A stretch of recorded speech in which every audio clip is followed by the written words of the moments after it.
GST का registration लेने के लिए अब आपको biometric based Aadhaar authentication and document verification कराना होगा। जीएसटी ने अपनी एक न्यू एडवाइजरी इशू करी है और जिसकी एप्लीकेबिलिटी है फ्रॉम 7 नवंबर 2023। इस डेट से ये गुजरात में एप्लीकेबल होगा और उसके बाद धीरे धीरे बाकी सारे स्टेट्स में भी रोल आउट हो जाएगा। तो चलिए डिटेल में समझते हैं कि जीएसटी का रजिस्ट्रेशन एग्जैक्टली कहाँ पे चेंज हो रहा है। तो पहले जब हम रजिस्ट्रेशन कराते थे तो उसके लिए आपको सर्विसेज पे जाना होता था। रजिस्ट्रेशन में जाके आप न्यू रजिस्ट्रेशन पे क्लिक करते थे और उसके बाद में इन सारी डिटेल्स को एंटर करने के बाद में आपको एक टेम्परेरी रेफरेंस नंबर इशू हो जाता था। अब यहाँ पे आपको अपनी डिटेल्स एंटर करनी होती थी। बिजनेस की डिटेल, प्रमोटर्स की detail, authorise signatory, authorise representative, principal place of business, additional place of business, goods and services, state specific information, verification and Aadhaar authentication. Aadhaar authentication वाला हमारा सेगमेंट है, इसी में आपका चेंजेस हुआ है। अपनी सारी इन्फॉर्मेशन एंटर करने के बाद में अपना आधार एंटर करके उसको सबमिट करना होता था। आफ्टर 15 to 20 मिनट्स आपकी रजिस्टर्ड ईमेल आईडी पर आपको एक लिंक रिसीव होता था, जहां पर जाके आपको अपना आधार ऑथेंटिकेशन करना होता था, जिसके बाद आपका ARN नंबर जनरेट हो जाता था। बट अब यहाँ पे एक चेंज कर दिया गया है। इसके लिए हम चलते हैं जीएसटी की एडवाइजरी पर, जो कि इशू करी गई है।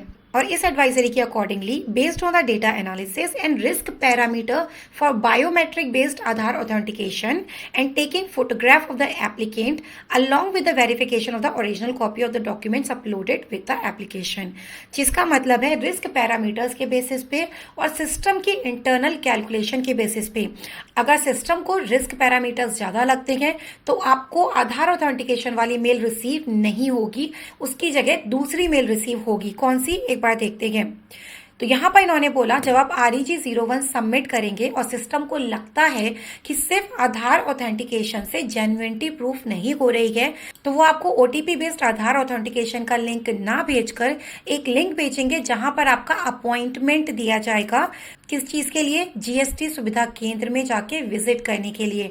आपको वहां पे जाकर विजिट करना होगा, अपनी सारी डिटेल्स उन्हें दिखानी होंगी, ओरिजिनल डॉक्यूमेंट्स दिखाने होंगे, उसी के बाद आपका ARN नंबर जनरेट होगा। ठीक वैसे ही जैसे आप पासपोर्ट के लिए अपॉइंटमेंट लेते हैं, वहां पे जाके अपने ओरिजिनल डॉक्यूमेंट्स दिखाते हैं, उसके बाद ही आपको पासपोर्ट इशू होता है।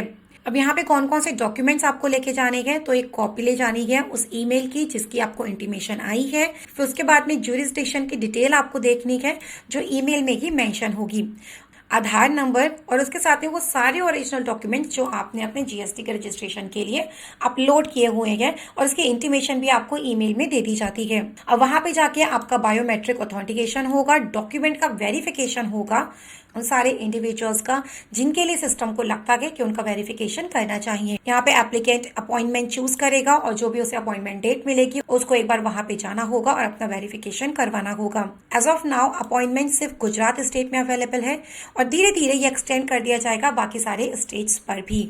सो अब जीएसटी का रजिस्ट्रेशन सिर्फ उन्हीं लोगों को मिल पाएगा जिनके पास में प्रॉपर डॉक्यूमेंटेशन है। अगर आपके documents and records proper and genuine है तो आपको जीएसटी का रजिस्ट्रेशन लेने में कोई भी प्रॉब्लम नहीं होगी। सो आई होप ये इन्फॉर्मेशन आपके लिए काफी यूजफुल रही होगी। अगर इस वीडियो ने आपका वैल्यू एडिशन किया तो इस चैनल को सब्सक्राइब जरूर कर लीजिएगा और इस वीडियो को लाइक एंड शेयर करना मत भूलिएगा। और साथ ही अगर जीएसटी से रिलेटेड आपको कोई भी कंसल्टेंसी लेनी है तो नीचे दिए हुए नंबर पर कॉल करके जीएसटी से रिलेटेड कंसल्टेंसी ले सकते हैं। सो ऐसी और इन्फॉर्मेटिव वीडियोस के साथ में नेक्स्ट वीडियो में मिलते हैं। तब तक के लिए थैंक यू सो मच।